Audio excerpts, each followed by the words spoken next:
Hey guys, Nebraska Farm Boy here, and today we are doing part 2 of our new series on basic strikes for the protector. Today we're going to be talking about close range strikes.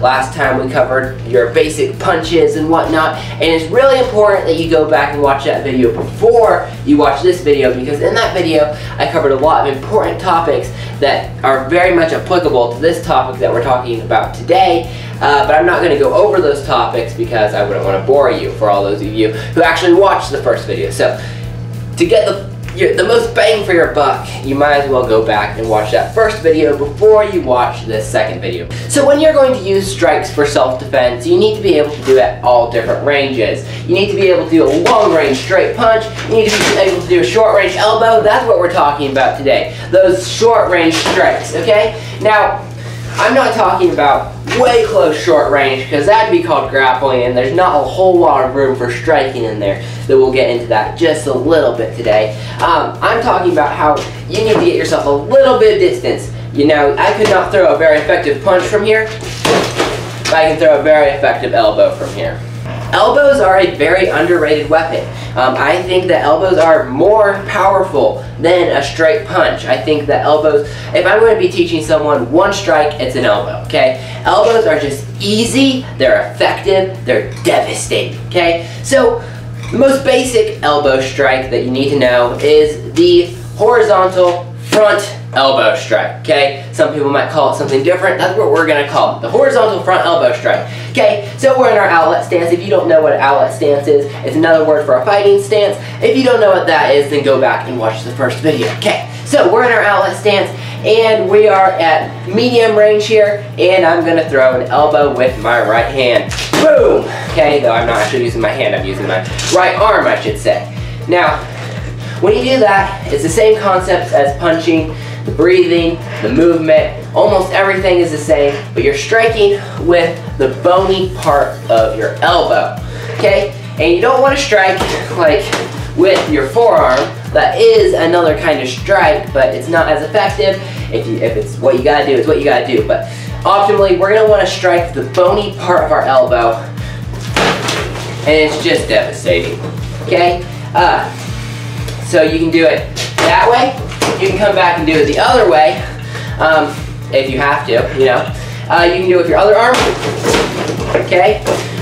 You can then go into different angles. Any way that you can comfortably move your elbow and hit with force, you can call that an elbow. But here's a couple of different angles. I showed you an uppercut punch in the last video. Well, you can do an uppercut elbow, okay? Uppercut elbow, same concept as the uppercut punch. Okay, you could do a sideways elbow, okay? Somebody's to your side, which is something that can happen quite often when you're in a fight and somebody's trying to get around behind you, maybe throw a choke. Okay, throw a side elbow. Essentially, what you want to do is bring the elbow as far back as possible.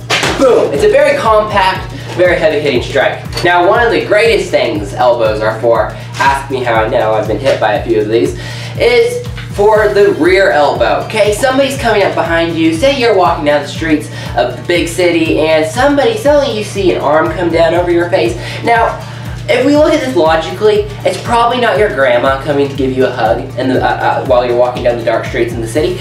Probably not. Somebody is probably up to no good. So we're gonna go boom, okay? Just smash that liver. Blah. Okay, it's a heavy hitting strike, believe me.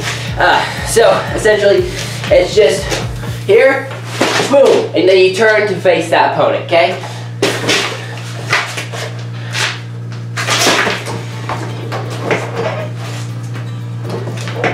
It's a good defense against a choke, like I said. Anyone who's coming up to grab you from behind, duck underneath that arm and hit, okay? It's very devastating. I mean, any other way that you can move an elbow with power, down over the top, uppercut, horizontal, sideways, rear, okay, and then you can put it all together.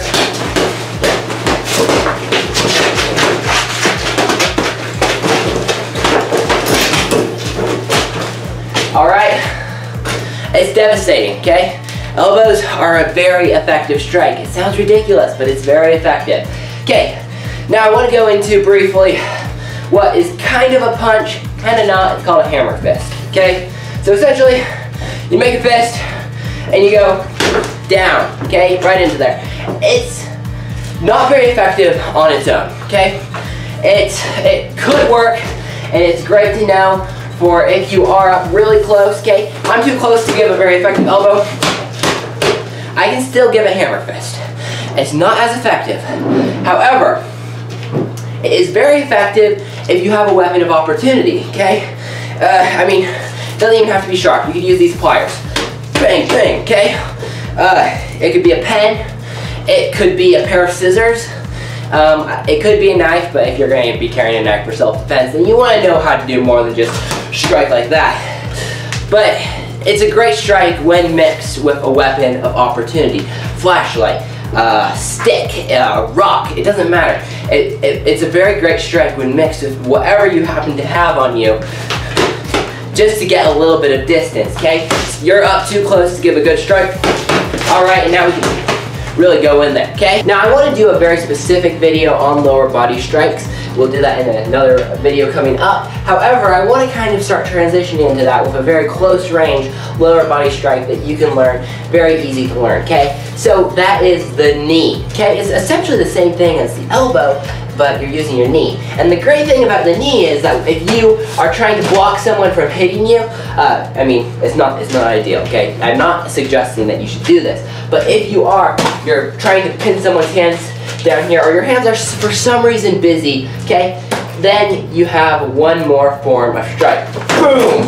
The knee. And you guys can guess exactly where that knee is going. It's going exactly where it hurts the most.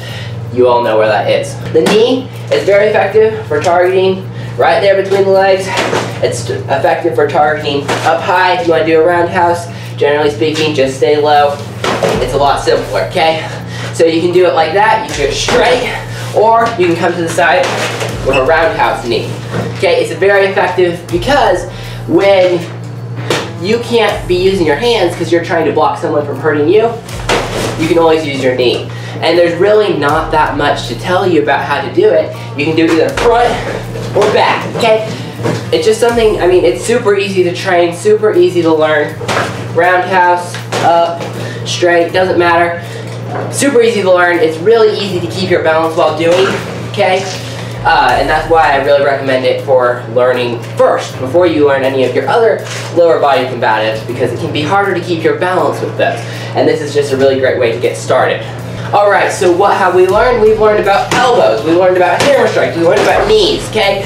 Super easy, however, you haven't learned anything. You need to go down and train this, okay? It doesn't have to be fancy, it doesn't have to be an expensive setup. This is a feed sack full of stuff I found around the farm, and it's just light enough for me not to break my hand up, you know? So it can be really easy. Just set up down in your basement and get training this, because you haven't learned anything until you actually go and train this stuff. But once you start training, it's super easy to become proficient at.